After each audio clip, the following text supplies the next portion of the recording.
আসসালামু আলাইকুম, আশা করি সবাই ভালো আছেন। আজকে আপনাদের রেসিপি দেখাবো লাউ দিয়ে ইলিশ মাছ রান্না।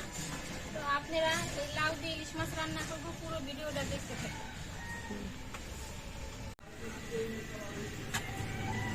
আমি এই দুইটা মাছ নিয়েছি, এখন এই মাছগুলো কেটে নিব।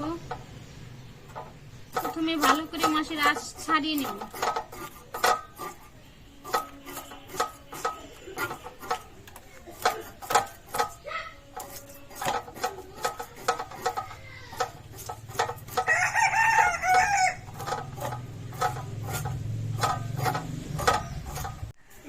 আমার দুইটা মাছেরই আঁশ খুব ভালো করে ছাড়ানো হয়ে গেছে, এবার কেটে নেব।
আমার দুইটা মাছই কাটা হয়ে গেছে, এবার সুন্দর করে ধুয়ে নিয়ে আসি, ততক্ষণ আপনারা পাশেই থাকুন। আমার কিন্তু মাছ দেওয়া হয়ে গেছে, মাছ দিয়ে ধুয়ে নিয়ে চলে আসলাম। ইলিশ মাছ ধুইতে কিন্তু বেশি সময় লাগে না। এবার কেটে নিব তরকারি। এই লাউ,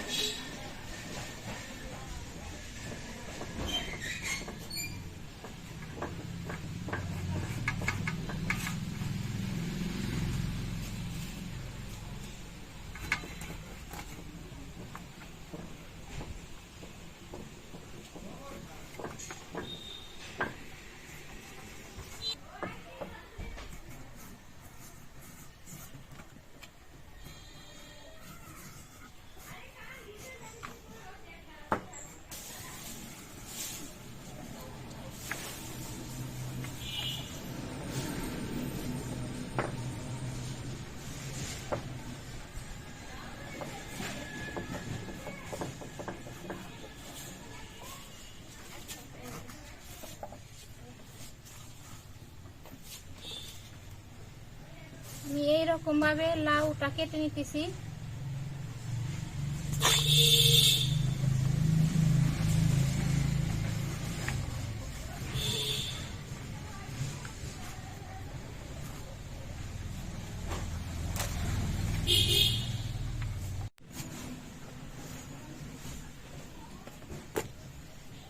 আমার লাউ কাটা কিন্তু হয়ে গেছে। এবার লাউয়ের সাথে আমি আলু দিব, সেই জন্য আমি দুইটা আলু নিয়েছি। এই আলু দুটা কেটে নেব।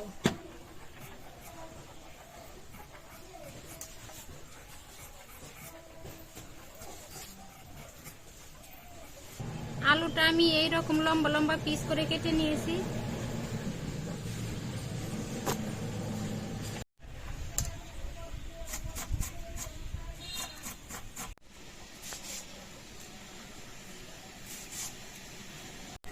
এবার তরকারি রান্না করার জন্য আমি একটা কড়াই বসিয়ে নিলাম চুলায়।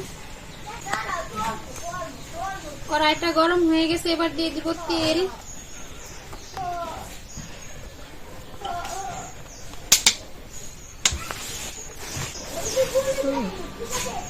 তেলটাও ভালোভাবে গরম হয়ে গেছে, এবার দিয়ে দিব কেটে রাখা পেঁয়াজ মরিচ।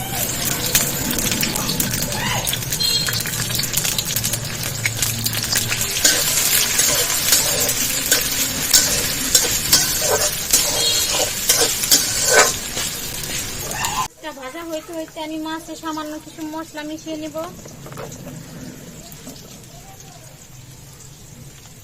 হলুদের গুঁড়া, লবণ আর সামান্য একটু মরিচের গুঁড়া। এই মাছটা একটু মাখিয়ে রেখে দিব।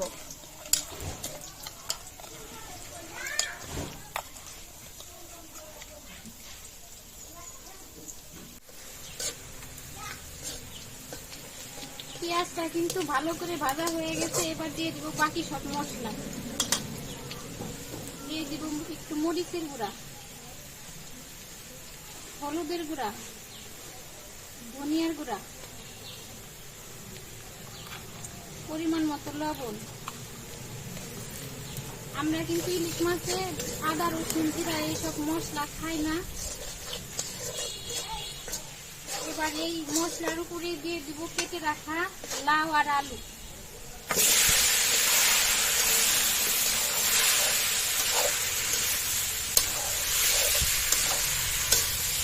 লাউ আর আলু খুব ভালোভাবে কষিয়ে নিব।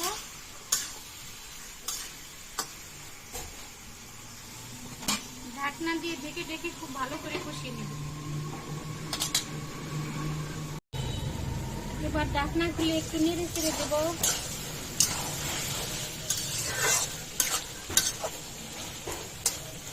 আমি কিন্তু এখনো পর্যন্ত এই তরকারিতে একটু পানি দিইনি।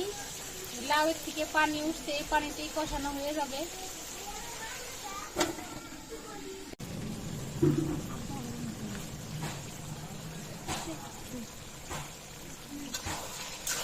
তরকারিটা কিন্তু আমার খুব ভালোভাবে কষানো হয়ে গেছে, সব সেদ্ধ হয়ে গেছে। লাউ আলুটা একটু দেরি আছে, তবে ঝোল দেওয়ার পরে আলু সেদ্ধ হয়ে যাবে। এবার দিয়ে দিব এই মশলা দিয়ে মাখিয়ে রাখছিলাম ইলিশ মাছ। মাছ দিয়ে দিব মাছটা দিয়ে বেশিক্ষণ কষাবো না।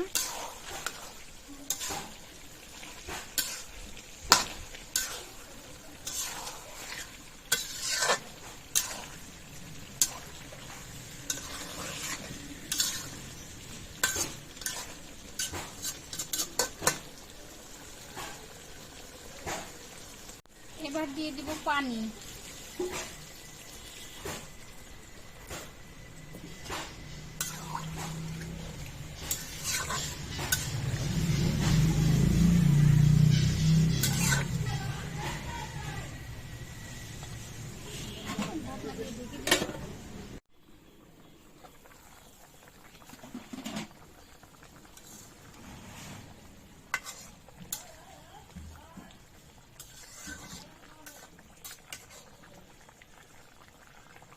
তরকারিটা কিন্তু প্রায় হয়ে গেছে, আর একটু ঝোলটা আর একটু কমিয়ে তারপর নামাবো।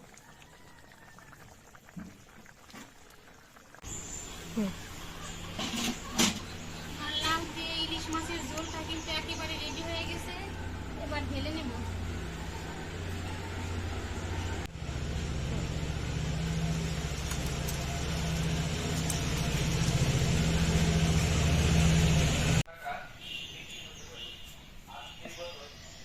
এই যে আমার ইলিশ মাছের লাউ দিয়ে ইলিশ মাছের ঝোল রান্না রেডি হয়ে গেছে।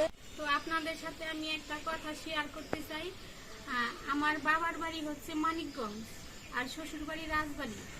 তো কথা বলতে গেলে দুই ভাষায় একসাথে হয়ে যায়, আপনারা কিছু মনে করেন না। যতই মানে রাজবাড়ির কথা বলতে যাই কিন্তু মানিকগঞ্জের কথা মুখে আইসেই যায়।